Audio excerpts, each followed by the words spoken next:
Mis amados hermanos, hermanas, buenos días. Hoy, 13 de diciembre, nuevamente reunidos en su nombre, vamos a su palabra. 13 de diciembre, hoy en el mundo financiero, en el mundo de las finanzas internacionales, es un día muy importante.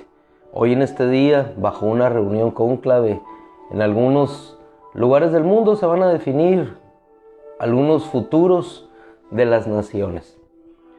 Hoy 13 de diciembre nosotros descansamos no en las decisiones financieras que habrán de determinar los rumbos de este mundo, sino nos determinamos en la palabra de Dios y en la seguridad que tenemos en Él. Vamos a ir a una cita que nos va a hacer descansar y caminar tranquilos y seguros hacia lo que tenemos por delante. Primera de Pedro capítulo 1, versículo 20.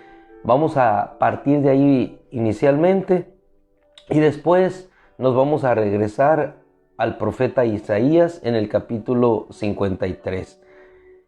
Iniciando el versículo 18 para llegar al 20 de la primera epístola del apóstol Pedro, encontramos al siervo, al apóstol, al pescador, al hombre, al Hijo de Dios que recibió aquella revelación. Al bienaventurado Pedro, a quien el Señor le dijo: bienaventurado eres Simón, hijo de Jonás, porque no te lo ha revelado carne ni sangre, sino mi Padre que está en los cielos. Un sencillo, humilde pescador, al que le fue revelado el brazo del Señor, el Hijo de Dios por obra de la gracia divina. Sabiendo, les dice el hermano Pedro, a todos aquellos que se encontraban expatriados, que habían salido de su tierra, perseguidos por el solo hecho de ser hijos de Dios, por creer en Cristo, sepan esto, les dice con toda seguridad, sabiendo que no fueron ustedes redimidos de su vana manera de vivir. Es decir, fueron libertados de una manera de vivir que no tenía fruto. Una vida sin Dios, aunque tenían a Dios en una religión. Una vida sin esperanza, aunque tenían esperanza en el trabajo o en el futuro del fruto que ustedes recibieran de su esfuerzo. Ahí estaba puesta su esperanza. Pero su esperanza terminaba solamente en esta tierra. ¿Por qué? Porque acabando el dinero, acababa la vida y la esperanza. Acabando la vida, terminaba todo aquí en esta tierra. Sin embargo, la Escritura les dice, sabiendo que no fuisteis ustedes redimidos de su vana manera de vivir, heredad de sus padres. Quiere decir que nos podemos deshacer de aquellas cosas que heredamos de nuestra cultura, que heredamos de nuestros padres, esa vana manera de vivir para iniciar una vida nueva en Él. Sabiendo, repito, que no fueron redimidos ustedes de su vana manera de vivir, heredad de sus padres, con cosas perecederas como el oro o la plata. Hoy las monedas valuadas bajo el oro o bajo la plata le dan valor a nuestra existencia terrenal, le dan valor a los bienes muebles, inmuebles, le dan valor a un pedazo de papel. El pedazo de papel es nada en sí mismo. Pedazo de papel con tinta tiene valor por lo que se encuentra en respaldo de ese papel, el oro. Nosotros tenemos valor no por lo que somos, sino por lo que nos respalda. Y dice la Escritura a continuación, ustedes fueron redimidos no con cosas perecederas. Si hoy 13 de diciembre, esa reunión importantísima que definirá el futuro de las tasas de interés, los bonos del tesoro de los Estados Unidos, que todo se ha estado manejando en la especulación, podemos descansar si vemos qué decisiones toman ellos, pero por nosotros se tomó una decisión desde antes de los tiempos de los siglos, sabiendo que ustedes no fueron redimidos con oro ni con plata. Versículo 19. Sino con la sangre preciosa o con sangre preciosa, como de un cordero sin tacha y sin mancha, que es la sangre de Cristo. Y el verso 20, en el cual nosotros nos posicionamos para catapultarnos cientos de años atrás, en la seguridad de lo que Dios había dicho en el profeta Isaías, que a su vez estaba dicho por Dios antes de que el profeta Isaías ni tan siquiera pisara un lugar en la tierra. Porque Él estaba preparado, dice la Escritura, desde antes de la fundación del mundo. Él estaba preparado desde antes de la fundación del mundo, pero se ha manifestado en estos últimos tiempos, y aquí yo retomo esta palabra, la causa, principio y fin de todas las cosas, se ha manifestado por amor a ustedes. Que por medio de Él ustedes son creyentes en Dios, que le resucitó de entre los muertos. Estaba preparado desde antes de la fundación del mundo y hoy ha sido revelado en estos tiempos por amor a nosotros.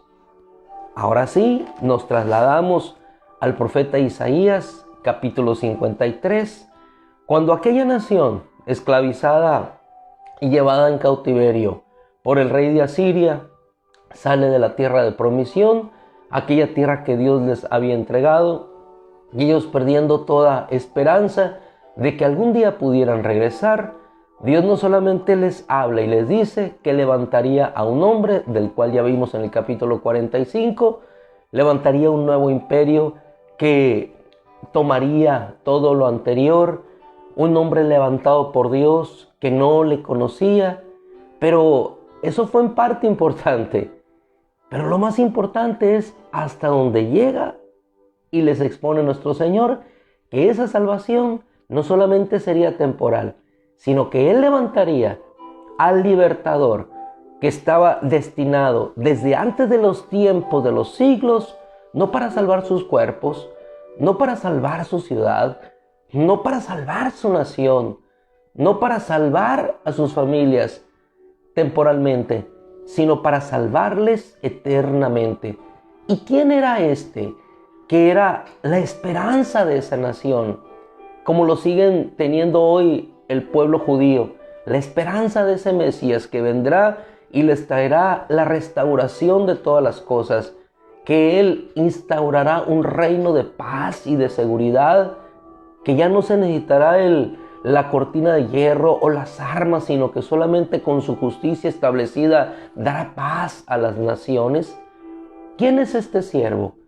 Pues a este es a quien el profeta Isaías anuncia y les dice con toda seguridad: ustedes estando en esa cautividad, nos trasladamos primeramente al 52:12 del profeta Isaías, y les habla con esa seguridad de que tengan tranquilidad, tengan paz, porque ustedes, cuando venga la manifestación de la liberación de Dios, ustedes no saldrán precipitadamente. ¿A qué nos lleva la Escritura? Primeramente lo que nos dice Pedro: destinado para ustedes por amor. Segundo lugar, no saldrán precipitadamente. ¿Qué es lo que hacemos nosotros cuando vemos en cualquier índole de la economía que va a subir el gas o van a subir los productos?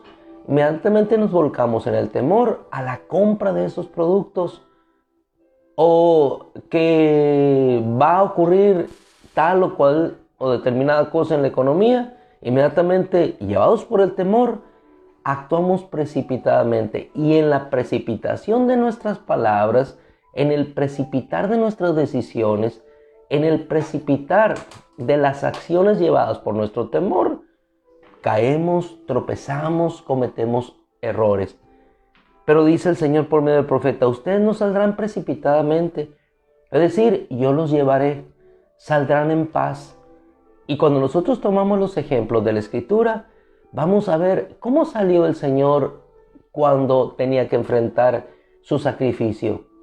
Salió tranquilo, cantando alabanzas e himnos a Dios, cantaron himnos. Previamente, después de haberse reunido en esa última cena de Pascua, él salió tranquilamente a enfrentar lo que tenía que enfrentar. Al ser llevado cautivo, cuando vinieron y lo aprendieron como un malhechor, tranquilamente él se expresó: yo soy. ¿A quién buscan? Yo soy. Igual, en esa misma serenidad, sanó a Malco cuando Pedro le cortó la oreja.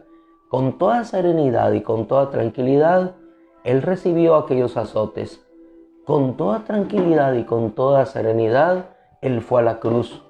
Con toda confianza, con toda humildad, como un cordero se puso y fue sacrificado. ¿Por qué? ¿Por qué? Nos preguntamos. Porque su confianza estaba puesta en Dios. Sabía que el Padre le levantaría, sabía que el Padre cumpliría en él su propósito y que la voluntad de él puesta en manos de su Padre prosperaría y que él sería exaltado porque una palabra de Dios había sido dicha y había sido escrita. Luego entonces, no saldrán ustedes precipitadamente, ni irán, dice la Escritura, como fugitivos. No irán como fugitivos, no irán huyendo creyendo que el que viene atrás te habrá de atrapar nuevamente. De ninguna manera. ¿Por qué? Porque así como sucedió con el pueblo de Israel, que aunque Faraón venía detrás de ellos para nuevamente llevarles a cautividad, ellos caminaron en paz. ¿Por qué? Y la palabra es clara. ¿Por qué? Porque delante de ustedes irá el Señor. Y delante de ti y de mí hay una cruz que nos respalda. Una cruz de victoria en la cual Él pagó por nuestros pecados y nos hace tener la seguridad. Y detrás de nosotros, después de esa cruz, de esa resurrección gloriosa de nuestro Señor, para tener nosotros la plena seguridad, posteriormente envió el Espíritu Santo. Y en medio quedamos nosotros, en medio de esa cruz. Y en medio de ese tiempo, el Espíritu Santo. Y así lo dice la Escritura. Porque delante de ustedes irá el Señor y su retaguardia será el Dios de Israel. Por tanto, aquí y en el versículo 13 encontramos: mi siervo prosperará. Mi siervo prosperará. Todo lo que él inicie prosperará. Él será enaltecido, él será levantado y en gran manera exaltado. Y dice la Escritura que nuestro Señor fue exaltado hasta lo sumo. Él se humilló, Filipenses 2, hasta la muerte y muerte de cruz. Pero luego fue exaltado hasta los cielos para recibir un nombre que está sobre todo nombre que se nombra. El nombre de Jesucristo nuestro Señor. Dios le humilló, pero asimismo Dios le exaltó. Por tal motivo, dice la Escritura, que muchos se asombrarán, los reyes cerrarán su boca, porque lo que no les habían contado verán, y lo que no habían oído entenderán. ¿Quién ha creído a este anuncio? Por eso el capítulo 53 de Isaías inicia: ¿quién ha creído nuestro anuncio? Y cuando nosotros creemos el anuncio que Dios ha hecho, así como lo creyó Pedro y pudo expresar en esa epístola: porque ustedes no han sido redimidos de su humana manera de vivir, con plata o con oro, sino con la preciosa sangre de un cordero que estaba destinado desde antes de la fundación del mundo para ustedes por amor. Cuando nosotros creemos en ese anuncio, entonces podemos creer lo que la Escritura dice, que ciertamente Él llevó, versículo 4, nuestras enfermedades y cargó con nuestros dolores, para que Él, herido por Dios y afligido, nosotros seamos restaurados.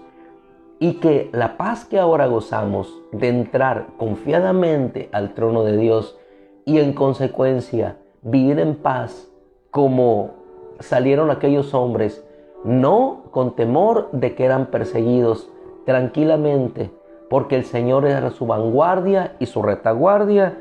Nosotros hemos sido sanados. Versículo 5, con el cual finalizamos. Él fue herido por nuestras transgresiones, fue molido por nuestras iniquidades. El castigo por nuestra paz cayó sobre él, y por sus heridas hemos sido nosotros sanados. La versión Peshitta, una de las obras primeras que el pueblo de Dios tuvo en la primera predicación del Evangelio a aquellas regiones que no conocía, dice: y por ellas, por sus heridas, nosotros seremos restaurados. Sea un entendimiento basado en esta traducción o en algunas otras primeras como la Peshitta, que pudieron tomar el sentido primero del conocimiento popular del mensaje transmitido. Por sus heridas nosotros hemos sido sanados, pasado, o por sus heridas nosotros seremos restaurados. Lo tomamos así: hemos sido sanados y también seremos restaurados. ¿Todo por qué? Por dar honor al título que nos ha guiado hoy: el siervo mi justo, o el justo mi siervo, que por medio de él nosotros tenemos hoy la paz con Dios. Paz a los hombres en quienes él se complace. Paz a los hombres de buena voluntad, y eso significa a los cuales la voluntad de Dios, el brazo del Señor, se ha revelado. Así es que, mi amado hermano, mi amada hermana, sintámonos gozosos en el hecho de saber que ese anuncio creído entre nosotros nos ha traído paz, justicia, seguridad para seguir caminando hacia la vida eterna, hacia aquel Rey justo que vino, se entregó por nosotros para recibirnos en la eternidad. Que el Señor te bendiga en este día, que la gracia de Dios siga prodigando su amor sobre tu corazón, y que la paz de Cristo, gobierne tu vida y tu ser hoy y siempre. Padre, te damos gracias. El siervo, el justo, tu Hijo, el Cristo, levantado y exaltado para nuestra sanidad y para nuestra restauración. Gracias, Padre. Amén. Mis amados hermanos, yo les bendigo en el nombre de Cristo. Nos bendecimos unos a otros. Que la gracia y la bondad de nuestro Dios nos lleven, como siempre digo, de triunfo en triunfo y de victoria en victoria. Porque así vamos, caminando con alegría y con gozo. Un abrazo sincero, fraternal. El Señor cuide de usted, de su familia, de sus hijos, de sus nietos y de todo en lo que la mano poderosa de Dios ha puesto su mano sobre tus bienes y tu vida. Gracias, Señor.